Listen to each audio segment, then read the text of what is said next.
that's going to be real cool. Yeah, absolutely. Okay, can I have your attention, please?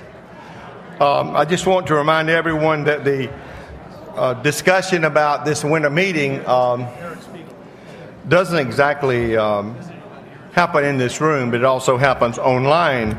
So I invite you all, when tweeting, to use our hashtag USCMWinter when posting tweets. It's a great way to see what others are saying and to bring the conversation beyond the Capitol Hilton Hotel. Also, we are asking mayors to sit down with our film crew for a few minutes during this meeting to talk about what happens when we invest in cities, the impact of congressional budget cuts, and the measures you have taken to help create jobs. We want to share them later, your answers, via Facebook, Twitter, and YouTube, and as we lead up into the President's State of the Union and the release of the budget. The filming for this initiative will be going on during our meeting hours in the Ohio room, starting today, going through Friday. So I urge you to go by and to be filmed, and we'll put you on our website as we go forward. I'd like to take this opportunity to thank the sponsors of this year's winter meeting: the American Beverage Association, the American for the Arts, HDR, Interface Americas, Merge Healthcare, Starbucks Coffee Company, and this year's title sponsor, Siemens. It's my great pleasure to introduce Eric Spiegel, the CEO and President of Siemens Corporation and CEO of the U.S. region.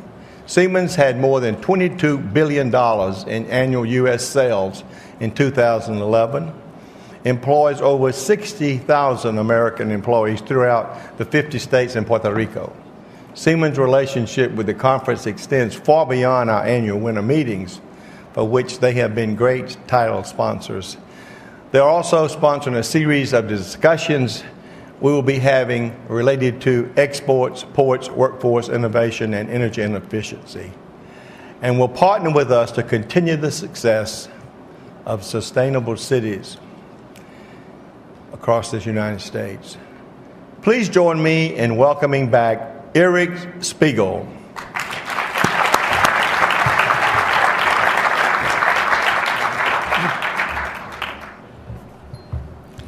Thank you, Tom, and thank you, mayors, for having me here this afternoon. As you can probably guess, this is a very important event for Siemens.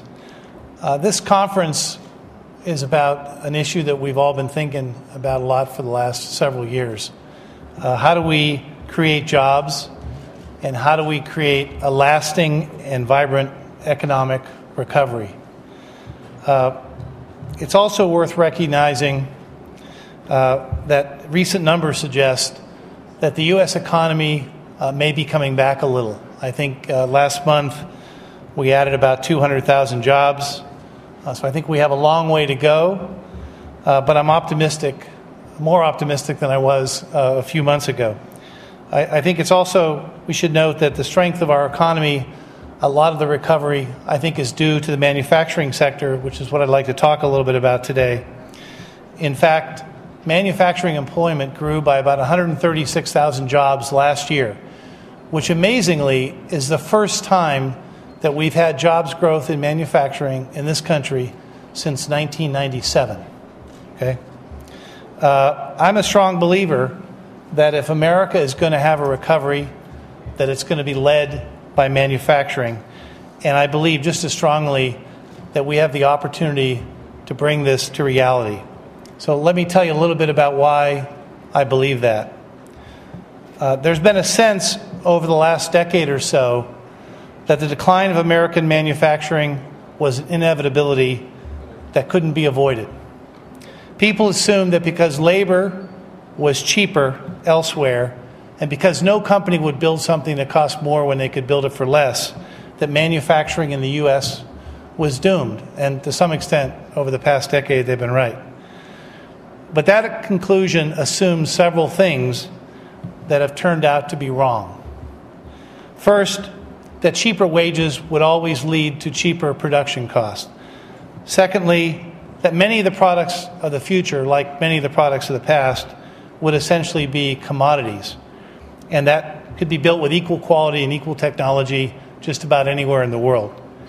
And third, that the productivity of the workers in low-cost countries would be comparable to workers in the U.S. These assumptions were mostly right when it came to manufacturing things like textiles and furniture and shoes, lower technology products that don't require a lot of upfront innovation or a lot of back-end precision. But what we are seeing is that high technology products can't be built just anywhere, nor can they be built necessarily at a lower cost. High-tech products need to be built where they can be improved and innovated. And the higher a product's value, the less wages really matter. If you're manufacturing blue jeans, your highest cost probably is your wages. But if you're manufacturing gas turbines, as we do, your wage rates are a lot less significant to your income statement. And when you consider American workers are three times more productive than Chinese workers, well, the gap gets even less. What that means for America is that high-end, capital-intensive manufacturing is the way of the future. The revival of the manufacturing sector will depend on our willingness, all of us, to invest in those technologies and also to continue to drive productivity. Increasingly, the companies that are manufacturing around the U.S. and in your cities are doing just that. But there's another important component for us to keep in mind. If you can't improve the product here, you're not going to be successful. Sometimes products get to the point where you can't make the next generation much better than the current generation. For example, you can try to add an internet connection to an alarm clock, or you can put a remote control on a trash can, but at some point you've got it about as good as it's ever going to be. When that happens, the product becomes a commodity, and that means many of our competitors from around the world can now build them just like you can, but probably a lot cheaper. And that's really been game over for manufacturing in the U.S. I raise this point because it illustrates what American manufacturing has to do going forward if we want to improve our competitive position. We need to build technologies that constantly improve. We need to compete with the rest of the world by leveraging the strength of our innovation so that the next iteration of what we're building can be much better than the current version. That's why there's been such a strong push for companies like ours to build things like turbines and trains, medical equipment, clean coal, and smart grid, because with the right army of innovators, each of these products will have a strong opportunities for growth here in the U.S. For example, we just expanded our plant in Charlotte, where we build the world's most advanced, most efficient gas turbine. We built it here because we know that the next generation of that plant will be much better than our current one, and that's why we marry our manufacturing and R&D employees at the plant. Just last week, the Export-Import Bank announced that it was providing a loan for customers in Saudi Arabia so that we could export 10 of these large gas turbines to the kingdom. That's a $1 billion deal for us, but more importantly, it creates 700 jobs in Charlotte and will allow us to achieve our vision of adding ultimately 1,100 jobs there. And these aren't low-paying, low-skilled jobs. The average job in that Charlotte plant is about $70,000 per year. More importantly, it's going to create jobs along the whole supply chain in logistics, customer service, engineering, etc. And ultimately, we'll add about 2,000 additional jobs to the local economy in Charlotte. And I hope that makes Mayor Fox very happy. But the truth is, because I want to wrap up here, the truth is that this innovation isn't just happening here, it's happening all around the world. Offshore wind and high-speed rail in Europe, biofuels in Brazil, battery technology in Asia. But too many advances are happening elsewhere. We need to focus on how we can bring more here. And if we keep continuing to play catch-up, there will be a point when we aren't a leader in innovation anymore. And when that happens, we really don't have any competitive position to be leveraged. And I think that's what's really happened in the last decade. If you saw the article in the National Science Board today, over the last decade, we've lost over 25% of our high technology manufacturing jobs in this country, and we need to bring those back. But this conversation isn't just about us versus the rest of the world. It's about what we need to do with our cities like you. And there's a lot of factors that go into that decision. But the most important ones for us are skilled labor and having a productive workforce. Also thinking about higher education in the cities and how we improve that, a modern infrastructure, but also building a link to R&D and manufacturing. And so cities that have high-tech manufacturing and R&D components are very attractive to us. So we're eager to partner with you all around these issues. We think we figured out how to help cities make this work, and we've got jobs available and new technologies that we're trying to bring to this country. I just want to leave you with one final thought. There's another reason why global companies like ours want to make things work in the United States. It's not just because we believe in the innovative strength of America, but it's also because, as a global company, we know that the rest of the world wants to do business here. We see the power of stamping Made in America on our products. The rest of the world trusts the U.S. as a business partner, and they trust the quality of the products. So I'm convinced that we're on the precipice of a new dawn of manufacturing here in the U.S. Companies want to be here, we want to be here, and there's good reasons to be here. Thank you very much.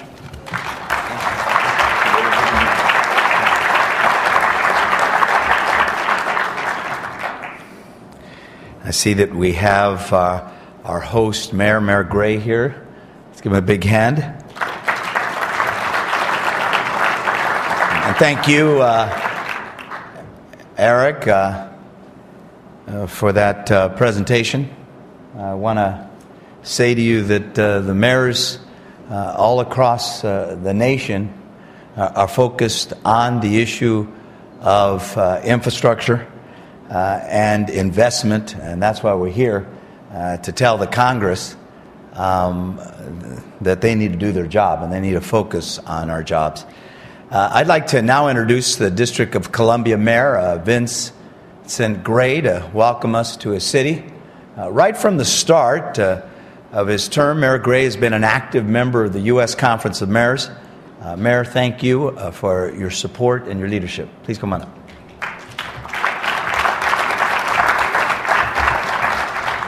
Mayor, good to see you, sir. Thank you very much. Good afternoon, everybody. I am delighted to be here. Thank you, Mayor Villaraigosa, for your leadership. It has been a wonderful experience for me for this past year to be a part of the U.S. Conference of Mayors, and I look forward to continuing to work with you, to work with all of our colleagues out here as we grapple with some of these very daunting issues that we face. But first of all, let me welcome you to the District of Columbia. We're delighted to have you here. I probably should have said welcome to the state of New Columbia, masquerading as a city, because we hope that the day comes when we are the 51st state in the nation. But if that were to happen in the foreseeable future, which is unlikely, I'd still be a member of the U.S. Conference of Mayors because I enjoy coming here and being a part of what's going on here. I think one of the greatest values, frankly, to me, of the membership here is the collegiality, the collaboration, the cooperation among the members. And the informal relationships that evolve from these meetings have been invaluable to me, as I have been able to work with people who have common problems, who have common issues, and together work towards solutions to some of those daunting and complex problems that we face. We certainly all face the challenges of public education, the undereducation, the miseducation of our children, and the results that emanate from that, and some of the other problems that we face in our cities. The continued shrinkage here in the District of Columbia, at least, of affordable housing, the resulting increase, especially for us, in young homeless families. We have 100 more families this January in shelter than we did last January, and we expect it to only worsen as we get further into the winter, and facing the question of how we create housing and opportunity for young families who may be at the margins of income. And certainly, we all grapple with crime, although we are delighted here in the District of Columbia. We just had a banner year. We had fewer murders in 2011 than we've had in the last 48 years, since 1963, and we hope to be able to continue in that direction. And of course, the major issue for so many of us is unemployment. I was delighted to be a part of a panel yesterday. I appreciate Mayor Villaraigosa, your leadership in focusing on infrastructure, focusing on unemployment. We had a rich and robust discussion yesterday about tactics that we are using, strategies that we are using to address unemployment. We still have, even though it's coming down, we have an unemployment rate in the city of 10.6%, which belies the reality that in some sectors of the city we have unemployment as high as 20 to 25%, which is absolutely overwhelming. I would hope that out of yesterday's rich discussion that we could take some of those ideas, put them into a publication, put them on the internet, put them online, and allow us to be able to access that kind of information, because I think that is one of the greatest benefits that we have of being a part of the U.S. Conference of Mayors. So I want to welcome you all here. I'm delighted to have you in our great city. We hope that you will go all across the city while you're here. And I want to ask you one other thing as we all face these economic pressures, and that is, while you're here, spend absolutely every dime that you have in your pocket. It doesn't just have to be cash. We'll take credit cards, we'll take checks, and for this group, we'll even take an IOU. Thank you all very much and enjoy your week. That's the way you do it, baby. That's the way you do it. That's my kind of mayor. Spend, spend, spend. I never miss an opportunity to welcome people to L.A. and say, shop till you drop, buy till you... I won't say that. But thank you. Thank you. And you always so gracious to welcome us. Mayors, welcome to our nation's capital.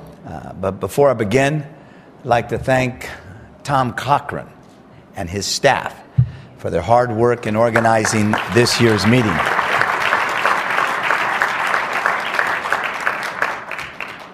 I love Tommy, and I mean that not just because I'm standing behind a podium. I love his passion, and I can tell you that one of the delights of being president of the U.S. Conference of Mayors is working so closely with Tom. Not only is he one of the hardest working people in Washington, he's one of the most passionate. And to have worked here as long as you have, and still wake up in the morning and want to fight on behalf of America's cities is just an inspiration. Give him a big hand. We are very fortunate to have him. Now, mayors, back home, I know your inboxes are full. Your phones are ringing off the hook. So I, as much as anyone, feel compelled to thank you for investing the time to come to Washington this week. Now, today the mayors release our Metro Economies in 2012 report. Hope all of you have a copy. They should be on your tables. The findings, well, they're pretty stark and clear. While D.C. dithers, our metro areas are driving America's recovery. And mayors, Washington needs a wake-up call. You know, there's been a lot of talk about the 99%, and there should be. Washington needed a wake-up call. For too long, issues of social justice and economic equality have been issues that we have raised again and again, and the Congress has sat on the political sidelines. In fact, just a few moments ago when Nancy Pelosi was here, she mentioned our Poverty Work and Opportunity Task Force. Ever since Katrina, mayors have been coming together and say, you got to address this growing gap. Washington needed to wake up and focus on the middle-class families who face piles of past due notices and wonder how they're going to get by. Washington needed to wake up and focus on all those Americans who face the prospect of an American dream that grows more and more elusive every day. And now, as our report shows, it's time for Washington to wake up to the 90%. That's right. 90% of the nation's economic output is produced in our cities. From the downtowns to the suburbs, in our factories, in our offices, in our ports, in our industrial parks, Over 85% of the nation's jobs are generated in our metro economies. And the report said something else. If cities are leading this recovery, every one of us knows it's a fragile one. We can't let it slip from our grasp.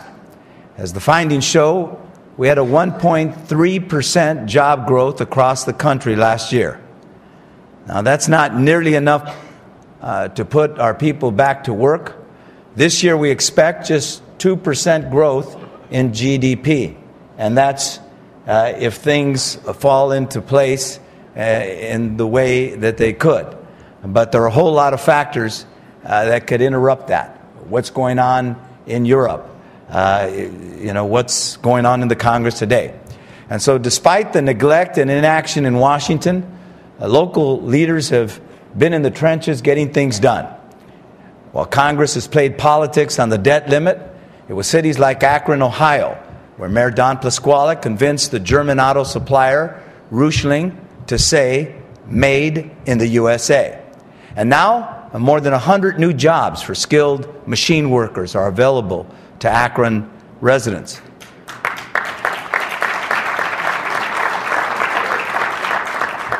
During this football season, while Congress punted on infrastructure jobs, it was in places like Davenport, Iowa, where they created a model downtown jobs program that matches public resources with private dollars to put more people to work. It's a story being replicated from Bellingham to Boston.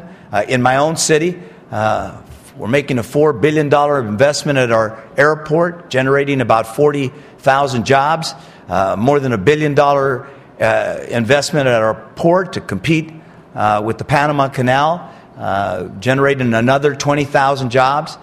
There's a lot we can do with a partnership, but we need the Congress to do its job. Now, Congress needs to stop starving our economic engine, our metropolitan areas, and immediately make the common sense investments in transportation, infrastructure, and workforce development. We heard from Elizabeth Kautz, our former president, just a few moments ago, a Republican mayor, talking about the need for workforce development. Workforce development, cutting payroll taxes, investing in our roads and our highways. These are things that we've been doing on a bipartisan basis for more than 50 years. We can put people to work by building the foundation that this country needs to compete around the world. Earlier today, some of the California mayors were meeting with Secretary LaHood on the issue of high-speed rail. And one of the things I said was, we're debating whether or not we should build high-speed rail in the United States of America 50 years after the Japanese built the Shinkansen, moving more than 2 billion people in that great country. And by the way, not one fatality as a result of an accident. The fact of the matter is, for all of those who say it costs too much, we're going to have to build it one day. Everybody's making investments in high-speed rail. It's going to cost a lot more 20 years from now. But if Congress gives us the tool, we, the nation's mayors, will get it done. We'll put more of our people back to work and get America's economy humming again. That will be our message this week. It's simple. Congress needs to do its job to help us put people back to work.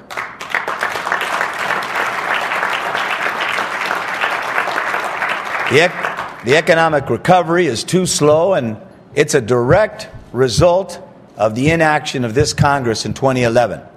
Now, just imagine for a moment if they had taken our advice last June. Imagine if they had invested a small fraction of the $126 billion we're pouring into the wars in Iraq and Afghanistan. Imagine if we had put 1 million Americans back to work last year, rebuilding our roads, bridges, and our rail here at home, with a proposal that was separate and apart from the surface transportation bill, but would have invested in infrastructure. Now, I can tell you this, we wouldn't be standing here with 340 of our cities fighting to recover from the Great Recession. 80 of our metro areas wouldn't need at least another 5 long years to dig out of this hole. Now, the road to recovery will be longer if Congress keeps on putting up roadblocks. Now, as mayors, we know that the economic downturn has forced government to take and make tough budget decisions. Mayor Nutter has had to cut his workforce. I've cut a fourth of the city's general fund workforce. We've had to almost double from 6% to 11% the amount that people contribute to their pensions for their retiree health. We've had to balance our budget not by passing the buck, but by making the tough decisions. And unfortunately, our local governments are a lot like Rodney Dangerfield. We get no respect. Always at the bottom of the food chain and the wrong end of the stick. When they cut in D.C., when they cut in our state capitals, it's cities like ours that feel the pain. If only it went the other way. If only we could balance our budgets by slashing waste in our state capitals and here in D.C. But we don't have that luxury. We face down the hard budget decisions with drastic drops in revenue. We've struggled to balance our budgets while keeping cops on the beat and picking up the trash on our streets. I didn't hear a loud enough applause for the fact that Mayor Gray and Washington, D.C. have driven down crime and homicides to 1963 levels. I mean, that is amazing. That is amazing after cut after cut after cut. In L.A., some of you know I used to shine shoes at 5 years old. That year was 1958. We haven't been safer than we are today on a per capita basis since 1952, a year before I was born. We need to get this Congress to invest in cop grants. We've had to lay off hardworking employees. We've consolidated departments and closed down others. And while we've been working, we've had to watch the world's best paid debating society in the U.S. Congress. We've had to watch as they use our time, and by the way, our tax dollars, to pursue a campaign strategy of inaction and obstruction designed to defeat President Obama. Now, the American people need an economic strategy right now, not a political one. In the chamber of the House of Representatives, right behind the Speaker's chair, there's a quote by Daniel Webster, one of our country's great legislators and thinkers. It's an inspiring call to action that shows great confidence in America's capacity to do big things. You heard Ariana talking about that capacity a few minutes ago. And he said, "Let us develop the resources of our land, call forth its powers, build up its institutions, promote all its great interests, and see whether we, also in our day and our generation, may not perform something worthy to be remembered." But these days, another quote might be more appropriate. As I watched the Congress this summer and fall, I don't think any of us thought of Daniel Webster. I thought of another great American thinker. I thought of Yogi Berra. With each failure on jobs, it was just like Yogi said, deja vu all over again. What we've seen is a Congress that keeps on making the same mistakes. If we gave the 112th Congress a midterm report card, the grade would be clear. Congress would get an F for failure. Now, I can't say it more clearly, and neither can any of you. Congress has flunked, they've failed, and we, the American people and our cities, can't afford this failure. We can't afford this inaction. We can't afford a Congress where the representatives with the least experience and the most rigid views routinely block good bills and believe that brinksmanship is the only way to negotiate. Some of you know that I was an assembly member, majority whip, majority leader, speaker of the California State Assembly. I remember when we used to value in our legislators, in our leaders, compromise. I remember when we used to value those statespeople, those people that were bigger than themselves and that were willing to focus on solutions. I remember when we worked across the aisle. In fact, one of the first things I did, the first thing I did as Speaker of the California State Assembly with Democrats sitting on one side of the aisle and Republicans on the other, is I sat them together. I gave the Republicans, who were the minority at the time, the ability to name every vice chair for the first time in modern history. I gave them a more proportionality of resources, and we worked together. When I ended, I said, after 6 years, I said, you know, I've learned a lot in the 6 years I've been here. I learned there are Democrats I work with every day I wouldn't invite to my home to dinner. There are Republicans who I never vote with who I would. I learned that people are people. And we need the Congress to start understanding that. We can't afford a Congress where again and again the public interest is sacrificed in the name of brain-dead partisanship. Congress has to be a place where all of our representatives understand that obstruction isn't governance. It's an abdication of responsibility. In fact, it's political malpractice. You know, we've all been watching in horror as this story unfolds of the sinking and sunk Concordia. Imagine a captain abandoning the ship with untold number of people, his passengers, who he's duty-bound to represent and care for. Imagine jumping into that lifeboat before the women and children. Well, that's what these people are doing with the economy. We're trying to right the ship, and they don't care that it's sinking before their very eyes. Now, Congress has to be a place where our representatives appreciate that compromise isn't betrayal. It's the best way for political partisans to work together. Mayor Nutter likes to say, and nobody says it more eloquently, he likes to say when people bump into him on a street or in the neighborhood, nobody asks him about the deficit. Again and again and again, their question is, Mayor Nutter, when are you going to get me a job? I want to get to work. Well, that's the question we have for the Congress. It's got to be a place where Congress takes Webster's words seriously and develops the resources of our land and builds up our institutions. Last June, we made an offer to the country and our leaders here in Washington. We pledged that as mayors, we were willing to lead. We dealt with the devastating effects of the greatest recession in our lifetime. We understood the problems, and we were ready with solutions. I want to remind you, and we all have a copy somewhere, of the common sense jobs agenda that we put together. Now, you all remember what its origins were. We went to Democratic and Republican think tanks, and we said, find me initiatives that over the last 50 years have been supported by Democrats and Republicans alike. Initiatives like infrastructure investment. Initiatives like workforce training that the U.S. Chamber and the AFL-CIO all support. We said, find us initiatives that we can join hands together and present to the Congress to put people back to work. Well, lo and behold, virtually none of those proposals have found any support in the House. But I'll tell you, that's just not good enough.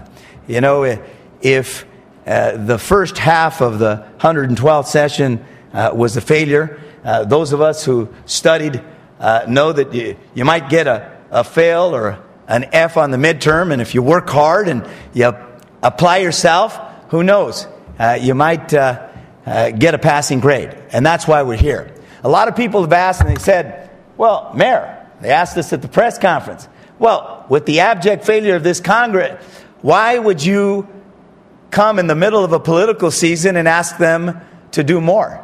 And the answer is because that's what the people of our cities want. We pledged that we'd offer practical ideas that would work across the country. But in June, as I said, we also said we can't succeed alone. We need a Congress that was willing to act on jobs. We needed a Congress that was willing to give us support to leverage our local investments with federal funds and put even more people back to work.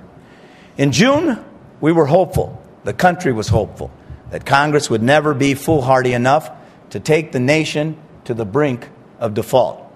But it was, and it did. This summer and fall, we all hoped that the Super Committee would adopt a new game plan and come to common sense budget agreement that balanced cuts with new revenues. Unfortunately, the Super Committee ended in a super collapse. And now in 2013, we face automatic and mandatory cuts over a 9-year period that will total $1.2 trillion. Cuts that will devastate vital programs that our constituents count on. Cuts that will further hamper our economic recovery. Now, most of all, mayors hoped that Congress would act decisively on the jobs package sent to the Hill by President Obama. But it failed here, too.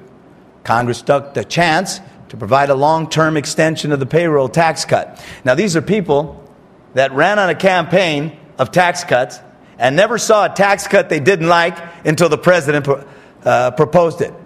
Now, we know that failure has left millions of people who depend on unemployment insurance wondering how soon their benefits will expire. It missed the opportunity to keep thousands of qualified teachers in the classrooms. And it's done nothing to help those who have dropped out of the labor market get the training they need to get back on their feet and qualify for the jobs of the future. All for the sake of political advantage and partisan ideology. Well, I think I speak for all of you when I say it's time to put the country before our party and the people before all else. I know what the pundits say. They say it's an election year and that nothing gets done in an election year. But with 12% unemployment in my hometown, we need to throw out the usual playbook. We need to get things done. And as mayors, we've held up our side of the bargain. And the offer we made in June still stands. It's now time for the Congress to act.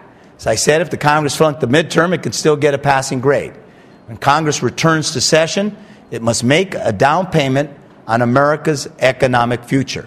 It must pass a comprehensive long-term jobs bill. We don't need another extension. We need an extension of leadership. We need a bill. We need a bill that puts more money in workers' pockets with a sustained payroll tax cut. A jobs bill that gives businesses, large and small, incentives to hire new workers. A jobs bill that looks to the future and helps American workers get the training and skills they need to compete for the global economy's good-paying jobs. When Congress returns to work, it must stop the threat to the Community Development Block Grant Program.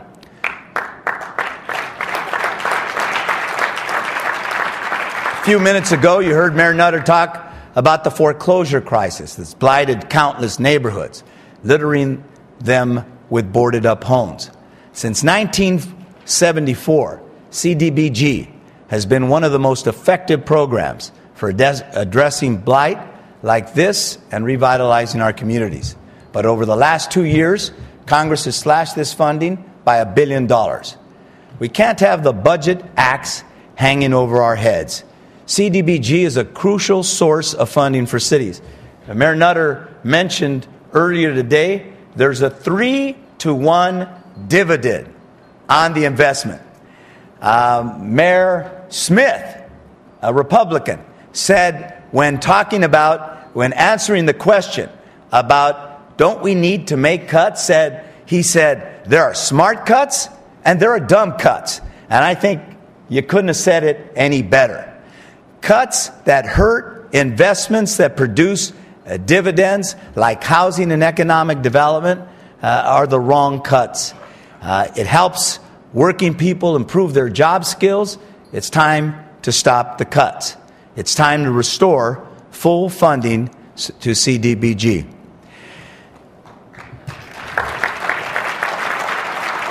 I mentioned Congress has cut critical public safety programs. For the last 2 years, cops hiring grants have taken a 44% cut. The Burn Justice assistance grants have been slashed by a third. Over the last year, firefighter assistance programs have been trimmed by 16%. In 2012, we need to restore public safety funding. Now, Congress has to get the message. Homeland security begins with hometown security. For the last 7 years, the U.S. Conference of Mayors has promoted consumer financial protection and education. We saw how we got into this economic mess. We got in this mess with derivatives. We got in this mess with predatory lending. And now we need a real ally in the new Consumer Financial Protection Bureau. Since its inception, some in Congress have tried to stop the Bureau in its tracks. The time for games are over. We call on the Congress to let the Bureau do its work. The American economy works best when everyone plays by the same rules and consumers have real protection from predatory business practices. It's good for business and it's good for America. And it's the fair and right thing to do. When our representatives get back to their desks, they need to pass the Surface Transportation Bill. We need a long-term transportation funding plan, not short-term stopgaps. The Boxer-Imhoff bill will create millions of good-paying jobs across the country in places like Milford, Ohio, Blairsville, Pennsylvania, and Elizabethtown, Kentucky.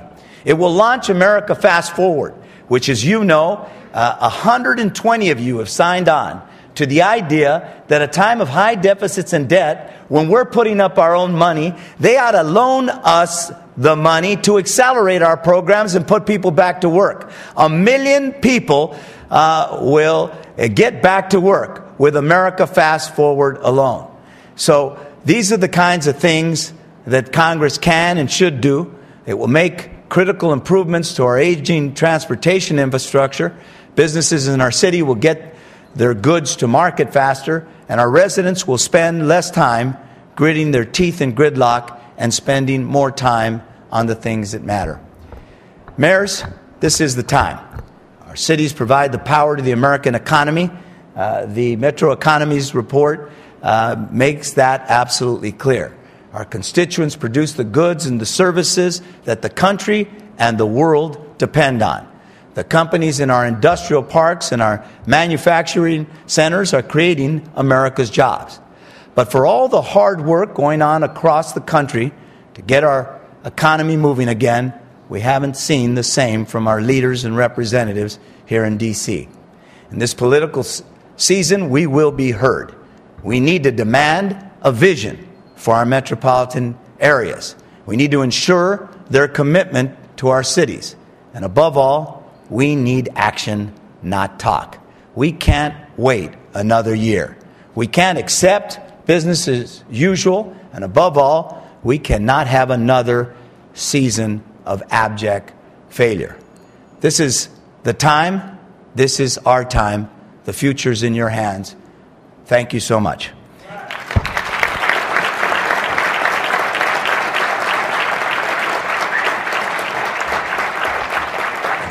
Thank you. Now, I think it's important, and we all thought that starting out with Ariana, who certainly is a visionary and someone, a patriot who understands the need for America to reclaim the values and the priorities that made it great. And then Speaker Pelosi, who, as I said, I don't think there's a better friend in the Congress. Again and again and again, she's there. My State of the Cities report, and now we have an opportunity to have a very special closing speaker this afternoon.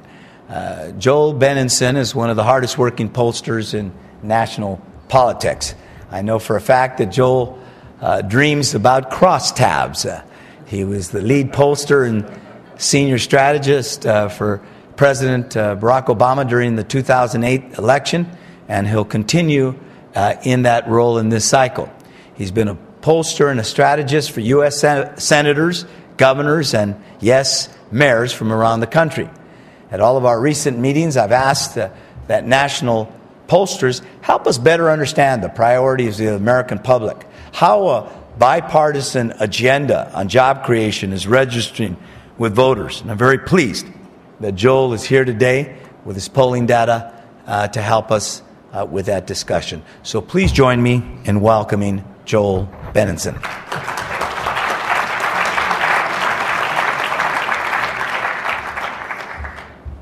Thank you, Mayor Villaraigosa. Thank you to the Conference of Mayors and to Mayor Villaraigosa and all of you for inviting me today. I don't know if the mayor knows this or not when he quoted Yogi Berra, but one of the charitable ventures that I engage in back home is I'm on the board of directors of the Yogi Berra Museum and Learning Center. Yogi lives in Montclair, New Jersey, which is the town where I live in. He's lived there since he played for the Yankees. And there are two remarkable things about all the great things that we know that Yogi has said over the years. One is that they're all true. There's actually a book on the Zen of Yogi, but even the one that says when you come to a fork in the road, take it, is actually true. Yogi's house was at the end of a cul-de-sac around a fork, and whenever he gave people directions to go to his house, he would say, when you come to the fork in the road, take it, and whichever way you went, you got to his house. And the other one that's one of my favorites is that I'll share with you is that former Governor Mario Cuomo of New York, who is from Queens, New York, where I grew up on the streets of a blue-collar neighborhood. I grew up in Laurelton. He grew up not far from there in Queens Village. But he was at an event with Yogi once, and he asked him, he said, Yogi, did you really say all those things that people say you said? And Yogi said, well, if I didn't, I should have. So if there's anything that I don't get to, I probably should have, and we've reserved some time for questions and answers. I'd also like to just announce very quickly here that Benenson Strategy Group, I think of it always as a small firm. I started it with just 3 people. And for those of you who are mayors of the city of Denver, of Mayor Gray of Washington, D.C., and in New York, we're an employer in those cities. We've grown to all of those. And as of November, the chairman of this conference, Mayor Villaraigosa, is the mayor of a city where we now employ people. We have an office in Los Angeles.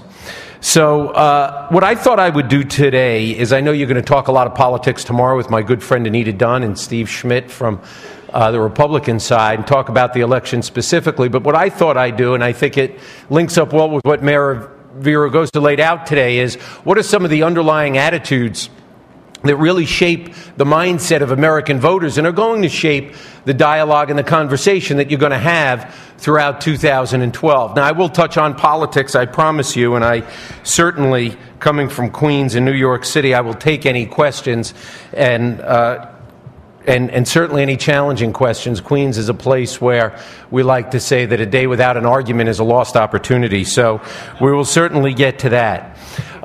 We've got a lot of technology here. So hopefully it'll work right. There we go. Look, I think it's important that we start with understanding the context that we're in. The American people never believed that this was an ordinary recession. If you go back to data that was taken in December of 2008, and all the data I'm going to present today is from various public sources, not the internal stuff that I do for my clients nationally or locally. But if you go back, you had 4 in 10 people in 2008 who told Gallup that they didn't even think that we would start to recover from this recession during President Obama's first term. If you take a look at the 16% at the bottom of that pie, that orange slice, that adds in another 16% who thought it would take just 3 years even to get the recovery started. Now, the point of this isn't to say that they've got very long patience, that when you encounter them on the streets, they're not very anxious about the moment that we're in. But it's that they understood that this crisis wasn't created overnight and that we weren't going to get out of it overnight.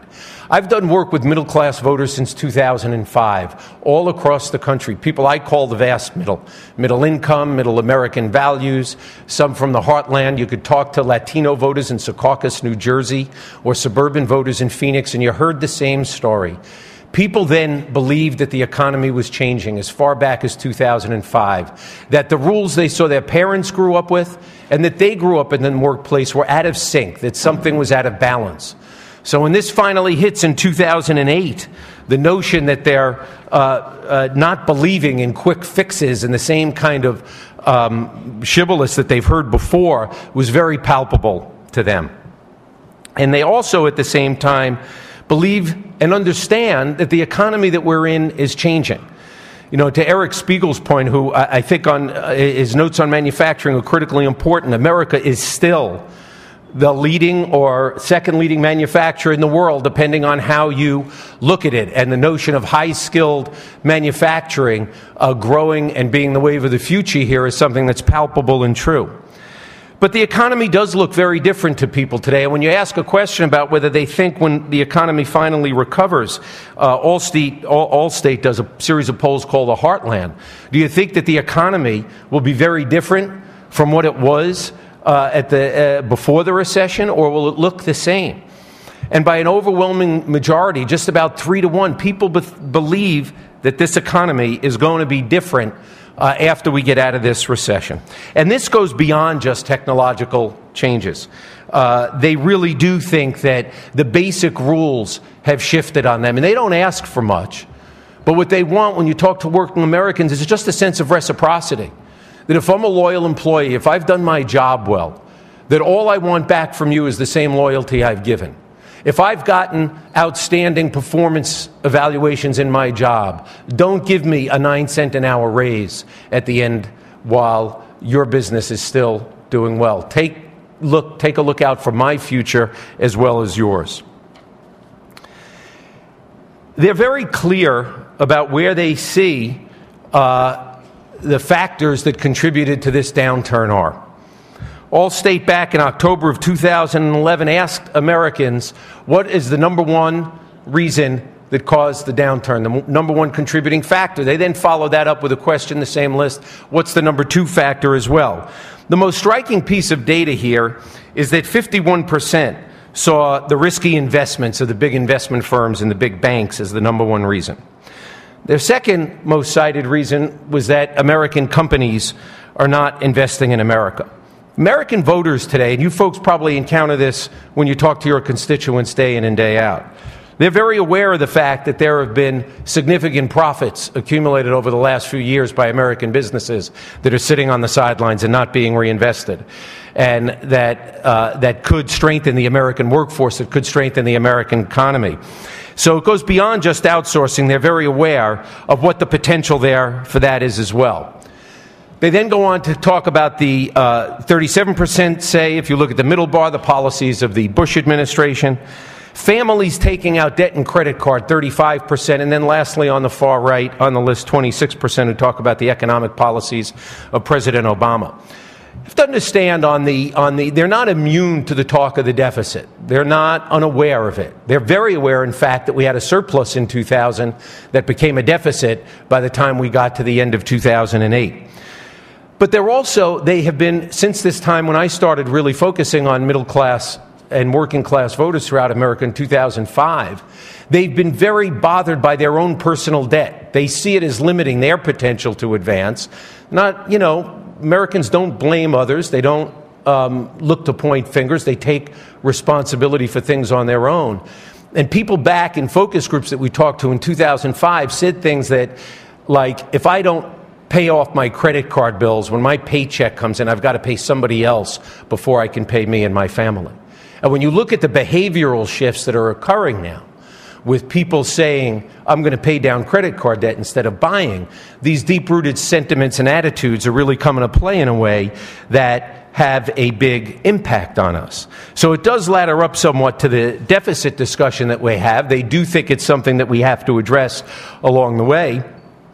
But they also see the lingering unemployment rates at 8%, which no one is happy about. President Obama announced when the job numbers came out last month, we are making progress, but we still have work to do. But the American people, and this is from a Bloomberg study back in 2011, they link the persistent unemployment to several structural problems in the economy. They're linking it to U.S. companies investing in jobs overseas. They understand that the job market has changed, and some of the jobs that used to give people a path from poverty into the working class, from the working class into the middle class, may not exist, and there's going to have to be some investments made in education and training to get us out of that. And they also believe that the financial crisis will take time. Perhaps some of the most jarring numbers to think about and the toll that this takes on Americans are that some of the fundamentals, some of the rock-solid fundamentals that people believed in have shifted for the first time. So when I tell you that, oh, they see the rules have changed. In fact, many of them say, it's not just that the rules have changed, I don't even recognize the rules. Some of this data is really quite striking. On the left side of this, for the first time since Gallup tracked this question on whether people think that today's youth will have a better life than their parents, a majority say it's unlikely. That's the first time that's happened. I'm showing you the results from 2011. It first went into the majority a little bit earlier. And on the right, I grew up, my mother was a single mom in the 50s, probably before the term was ever coined. I grew up in a working class family. As I said, there were 3 kids. I was the youngest of 3. We were told growing up everybody had to graduate from high school. My mother's dream, probably like many of you in this college, was for many of you in this room, was for all their children to go to college. And when you look at the right, at the Heartland poll, that's just from last July, and they asked a question that said, which comes closer to your view, that a college education is a ticket to the middle class today? You see the number on the left side of the pie, that green slice. It's a minority of the sample. It's 40% of the people. And on the right side, people are saying that a college education today is an economic burden. It's a burden that's often too expensive and requires taking on too much debt. If we're going to create the high-tech jobs that Eric Spiegel was talking about a minute ago, that are also outlined in a great piece in The Atlantic this month on the nature of our high-tech labor force and why there are high-tech jobs that Eric said are going to have to be done in the United States. We are going to have to change this attitude again. We're going to have to keep investing money in colleges, not cutting student loan programs, adding to it. We're going to have to do a better job with education and invest not just to prevent layoffs, but to address some of the issues that Mayor Villaraigosa talked about, which means not cut funding for our K through 12 schools, which, by the way, Americans now understand that our K through 12, they will tell you K through 12 schools are no longer the best in the world. They know that our university system is.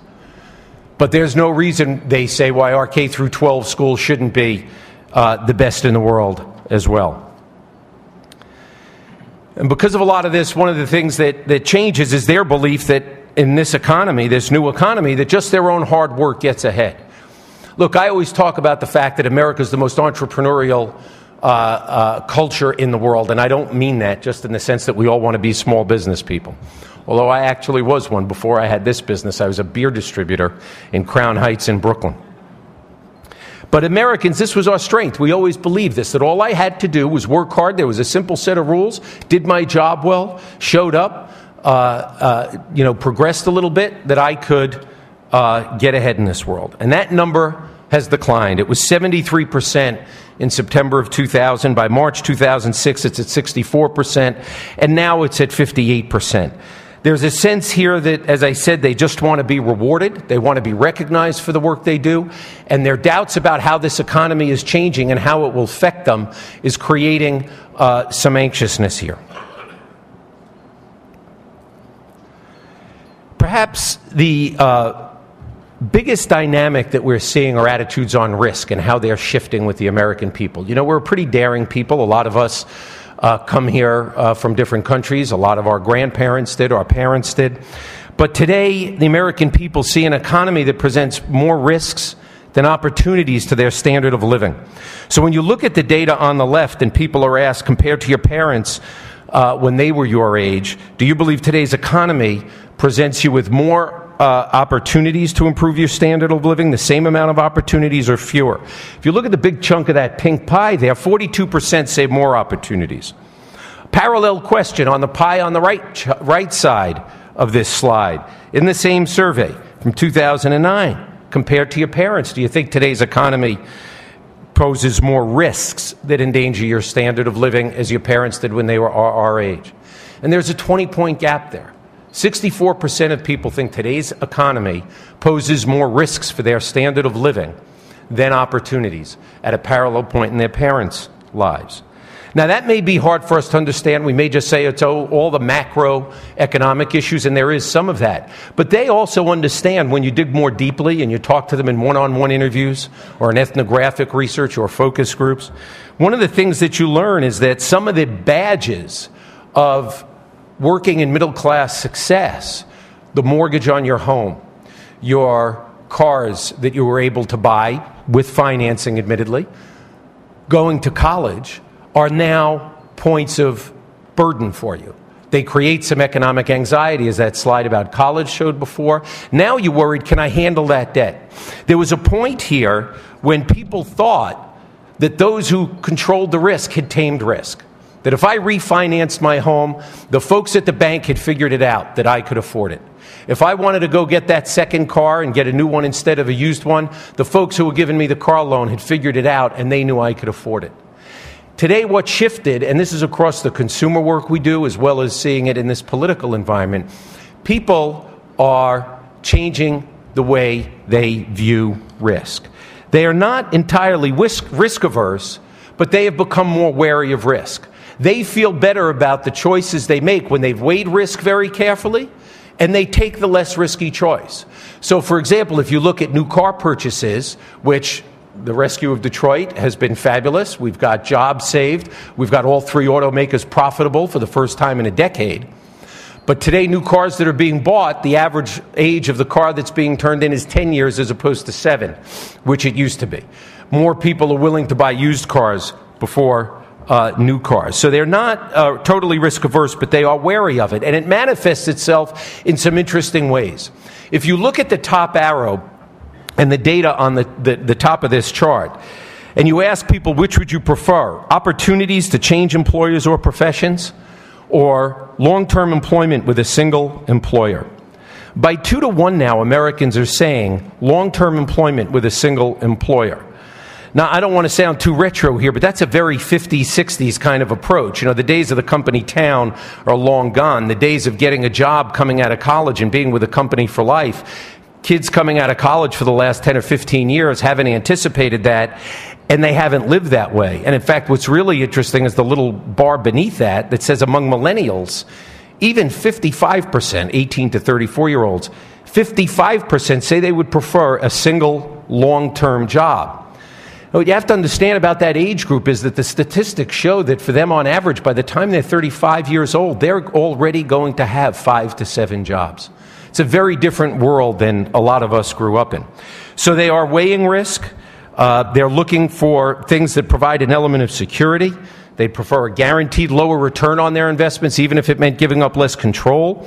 That shapes their attitudes going forward as well. I think something that, and I'm sure we'll get to this, I know it's a bipartisan group, so I would be happy to take questions on this subject, but it is a sign of turbulence that people are identifying. And they are saying that today, and this is a question that's asked by the Pew Research Center in California, which comes closer to your view? Does Wall Street help the economy more than it hurts it, or hurt it more than it helps it? And by 51 to 36, Americans to say Wall Street hurts it, our economy more than it helps it. And what's notable on this slide, if you look at the bars on the right, that breaks it out by Democrats, independents, and Republicans. And this isn't just Democrats saying this. Among independents in America, 54% to 37% say Wall Street's hurting our economy more than it's helping it. And I mentioned the turbulence. Don't forget that folks think and believe that we've lived through 2 bubbles in the last 10 years. We lived through an internet bubble that led to 1 recession. We've lived through a housing bubble, many of which affects many people who are directly invested in that housing market. An important distinction here, as you think about this, and this shapes a lot of the debate that's going on, this was an institution that was extremely admired 11 years ago, Wall Street, big banks. And this is for many of you who are mayors in cities, you know that community banks are still very revered, and they are. And when you ask a question and rate the favorability of big banks, Wall Street, community banks are off the charts. Small businesses are off the charts. Large banks in Wall Street, the trust in that institution has also gone down. And from a perspective of their personal lives, on the left side, a question that was asked by Pew as well, do you think there's too much power in the hands of a few rich people or large corporations in the United States, or do you not think so? By 77 to 19, And again, that's that amber bar. And across the ideological spectrum, even a majority of Republicans actually say yes to that. Now, I don't think yes-no questions are always great questions. Very easy to say yes or no. But on the right side is a similar question, but it goes at it a little differently. Does the economy in this country unfairly favor the wealthy, or is it generally fair to most Americans? And here by 61 to 36, not quite 2 to 1, but a very clear majority, people believe that the deck has been stacked against them, that they're not the favored group. The New York Times, I don't know how many of you read this, a story about a week or so ago, that economists had done a study that shows that we have a lot less mobility in this country than we have believed. In fact, we have a lot less mobility from income quartiles from one level to another. And again, when you look at Democrats and independents on the right side, very strong majority saying that they do not, they believe that this current economy favors the wealthy more than America. Look, the significance of that is that fairness and balance and the things that people are talking about when they express these attitudes are fundamental American values. And those are the things that they believe have gotten out of whack. And it manifests itself in one of the hot-button issues. Mayor Villaraigosa referred to, tax cuts and the payroll tax cut before.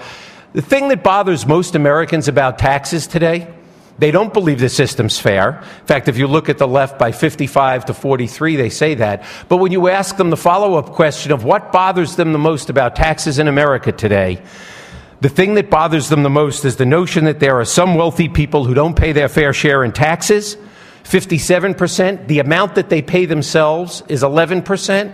And then there's about 1 in 4, 28%, who say it's just that the system is too complex. If you wonder why you see in any polling data why by about 70 to 25 people say we should be raising taxes on people who make $1 million a year or more, it's because beneath that surface they believe there are people who are not paying their fair share, and they are. They get up every day, they go to work, they do what they're supposed to do, they pay their taxes, they don't get any special breaks, many of them don't even get deductions, and they resent, in fact, that they don't think that fairness permeates the system. Now, you folks who are on the front lines of government, you're a lot closer to it. You all know that local governments get the highest rating, higher than state and higher than the federal government. But this is very important in terms of the debate that we're going to have in 2012. The fact of the matter is that the American people do not demonize government. They actually see government having a role in an array of areas, many of which the mayor touched on in his remarks before I spoke. But this one, there's always a big debate about. And when you look at the data, this is job creation. And people do not think, yes, they believe the private sector is the most important engine of job creation. But on the left side is a question from Allstate on whether or not, in order to develop solutions and address national economic opportunities and challenges, do they believe business should take the lead on its own? Should government and business work together?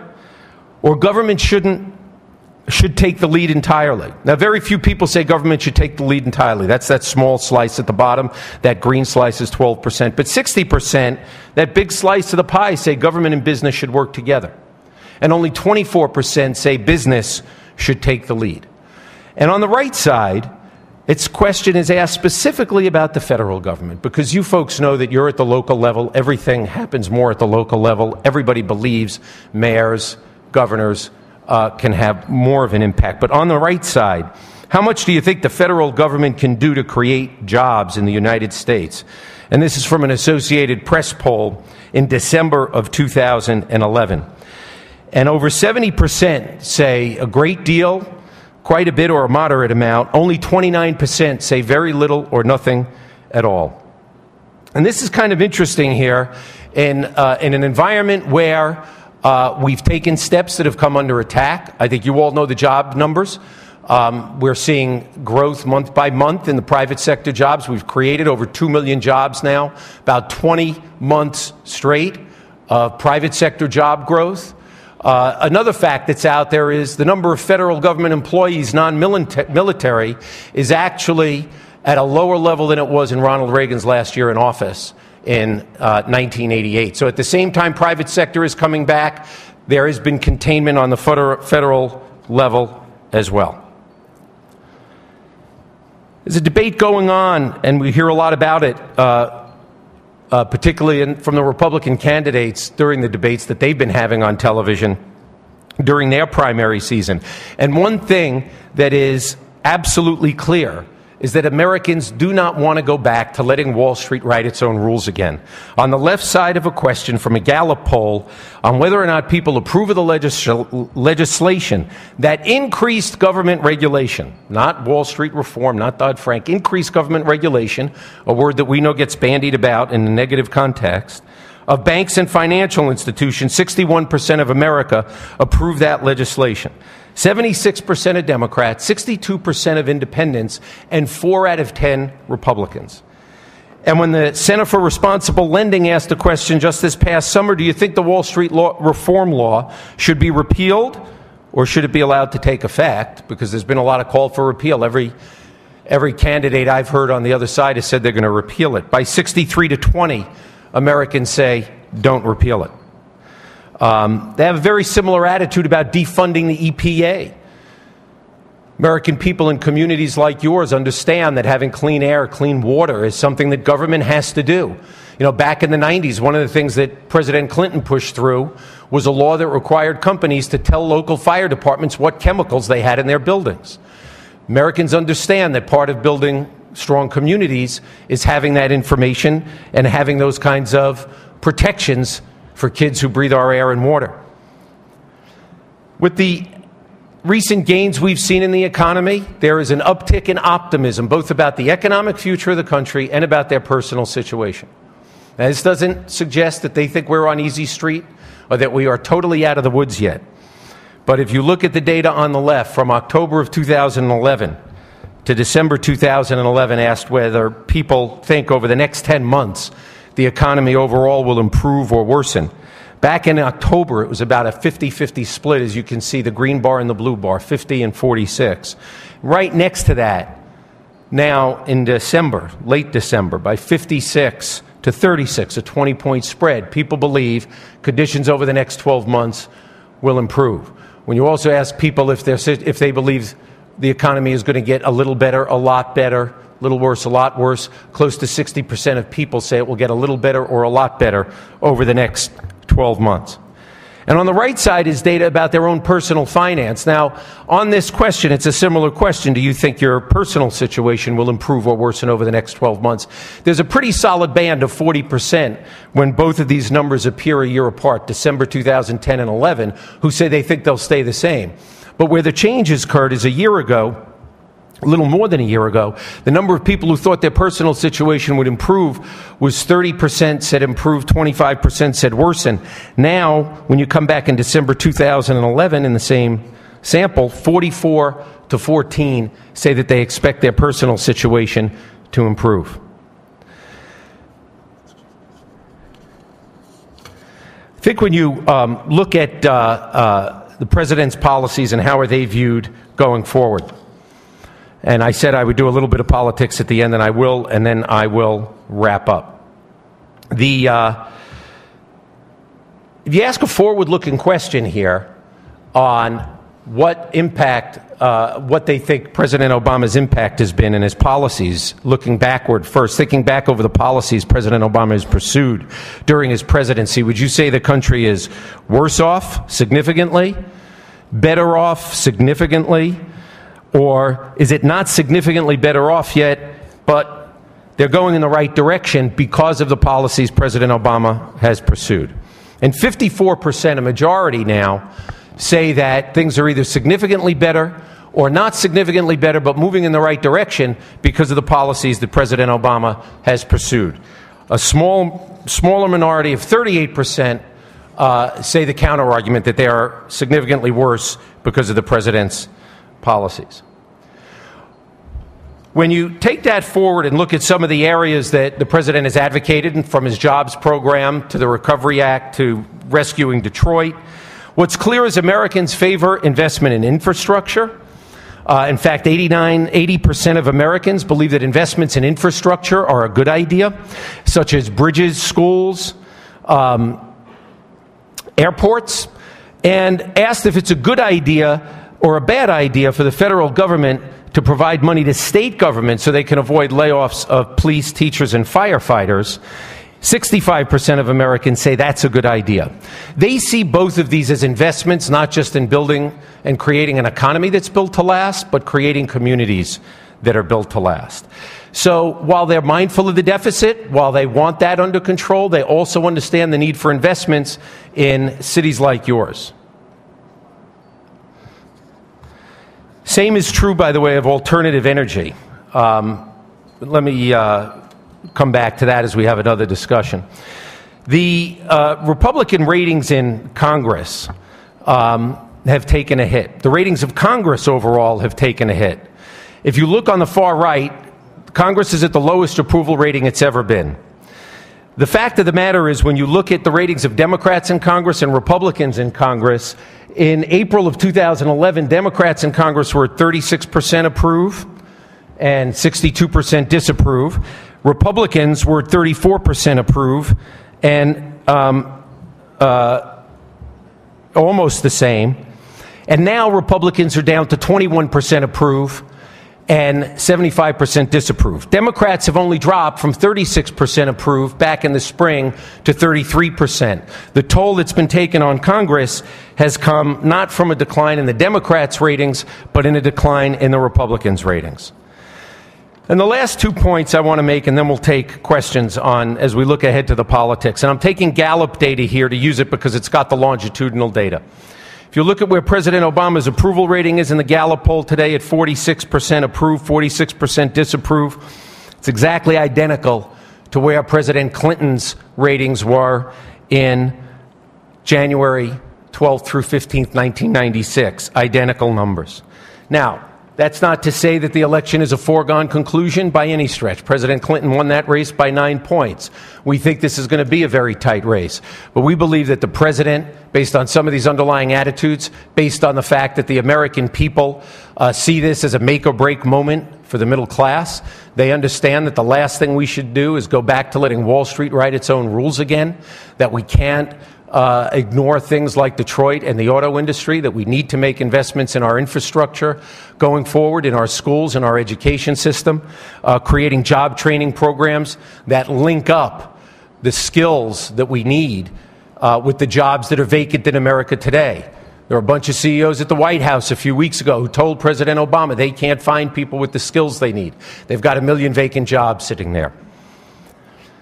So while it's going to be a competitive election, some of the dynamics that have changed that we can talk about this or anything else that we presented here is that when you look at what's happened in presidential elections over the last about 12 elections, and in particular the last 8, the average national vote margin between Democrats and Republicans between 1980 and 1992 has shifted significantly. If you look at the 4 elections, one starting in 80 and ending in 1992, Democrats averaged only 42.5% in presidential elections. The Republicans during those same 4 elections averaged 50%. They had a net of +8 on the Democrats. If you look since 1996, the elections have been close and they've been hard fought. But there is a shift there. And the Democrats over those 4 years have averaged 49.7%, and the Republicans in those presidential elections have averaged 46.3%. It's a pretty dramatic shift in the margin. Now, I don't believe that averages and the past performance of the past 4 years determine the outcomes of elections.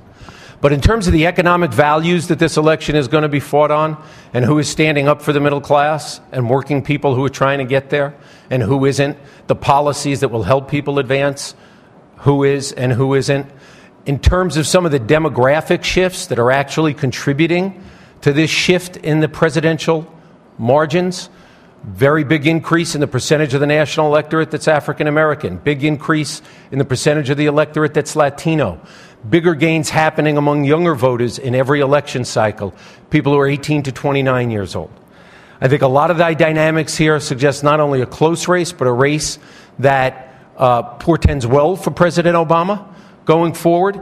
I don't think it's going to be easy. I don't think anybody in our camp thinks it's going to be easy. Jim Messina, the campaign manager, has laid out 5 different maps of pathways for President Obama to get to 270 electoral votes. I I think we're going to have a long, hard-fought campaign. What I wanted to share with you here today are some of the attitudes that are shaping the debate that we're having. I don't think any of these attitudes are fleeting or are going to shift in the near term because of the nature of our economy.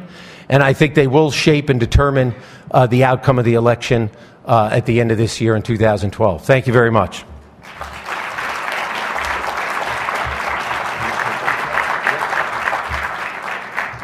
We'll take a few questions. Mayor?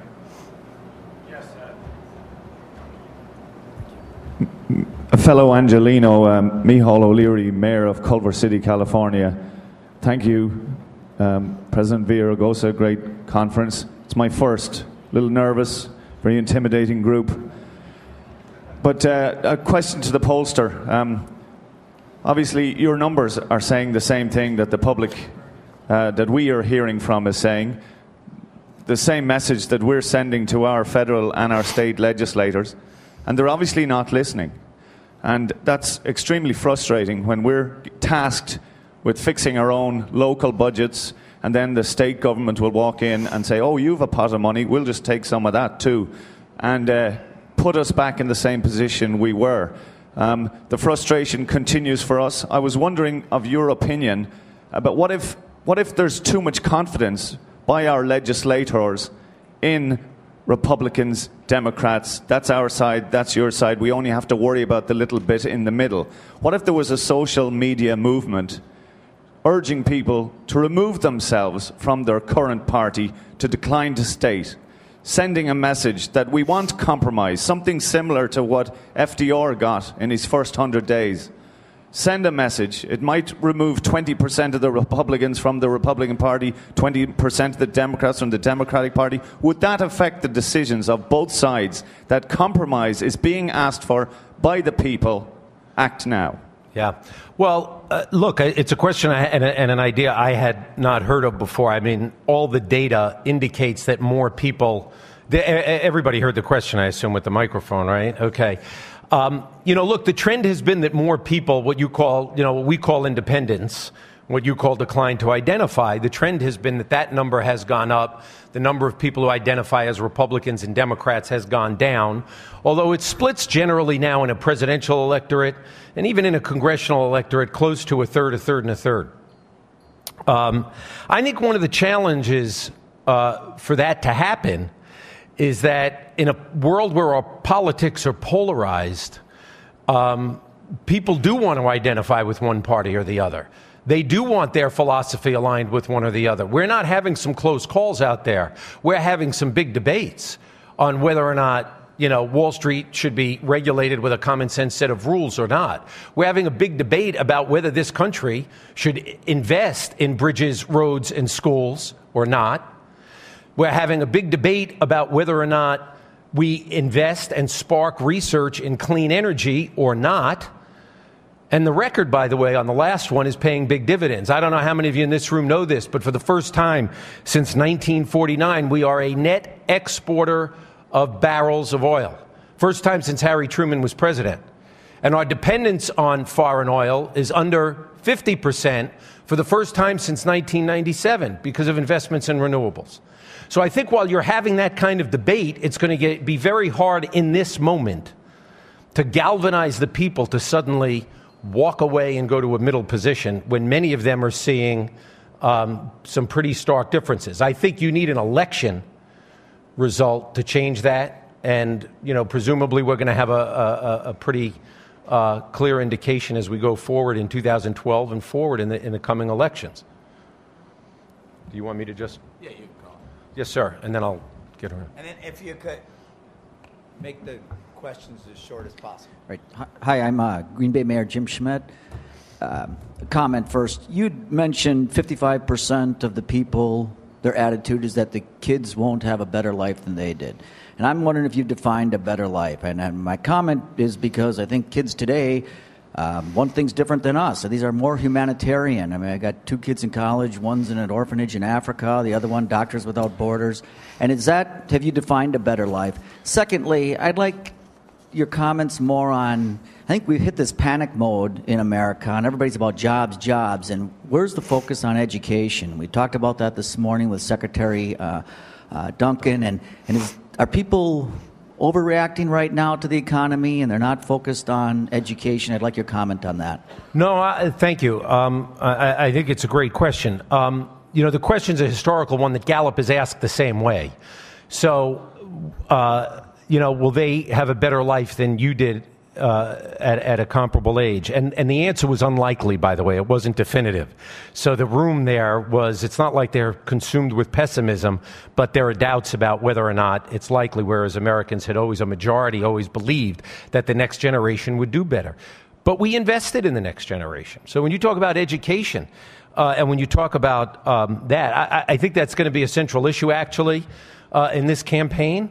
I think one of the disputes we've had is how much money to invest in education, the nature of reform. I think Secretary Duncan and the administration and President Obama, in terms of race to the top, has actually struck a chord that's resonating, where people are saying, yeah, let's put in some intelligent, and more common sense standards for evaluation and advancement. So I think this will be a fundamental discussion, because the American people understand that education is linked to our economy. So when you say they're so consumed with the economy that they're not thinking about education, I think it's fair to say that the economy and jobs, and because of some of the instability that's occurred, is their most salient concern. But they understand that things like education, infrastructure, research and development, energy investments in renewables, so that we're not dependent on foreign oil, are critically important to our economy. So they're going to be all intertwined, and I suspect that we'll have that kind of holistic debate as we go through this campaign. Anybody from another side of the room? Yes, ma'am.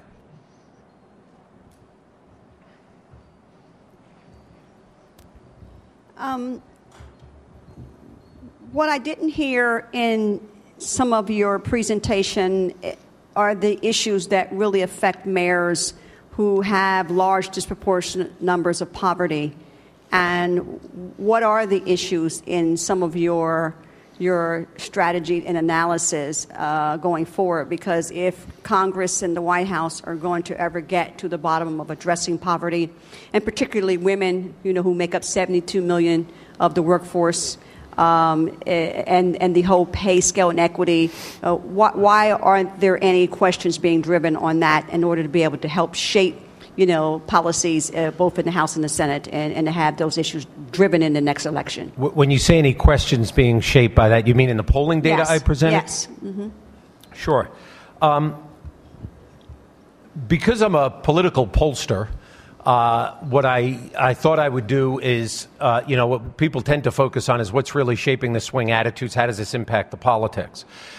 So I focused on those questions that are the ones that, with what we call swing voters, are the most salient. In terms of the issue that affects you as mayors and poverty and employment, I don't think anybody believes that. I mean, people know the numbers. It's interesting that,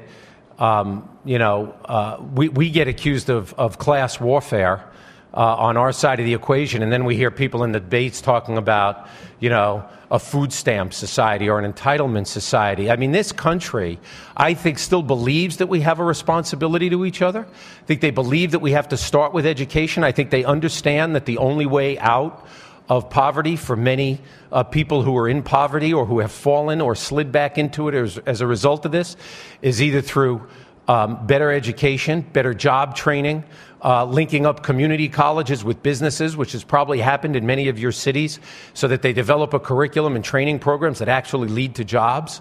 That's probably the central issue in terms of how you deal with this, the issue of poverty and the numbers that we see today on a long-term basis. And I think it comes back to this gentleman's question. I think education and job training and skills are going to become a central question in this debate going forward. Thank you. Let's give a big hand, Joel, for your analysis and advice. With the plenary session, the plenary session is adjourned, and mayors, those of you who are going to the White House should board the buses outside of the hotel. And please remember to bring your photo ID if you want to get in. I think, what time are we meeting, Tom? The bus will be... Yeah. Bus will leave at 4:05. Give these guys the chance to go to the restroom. Buses will leave at 4:05.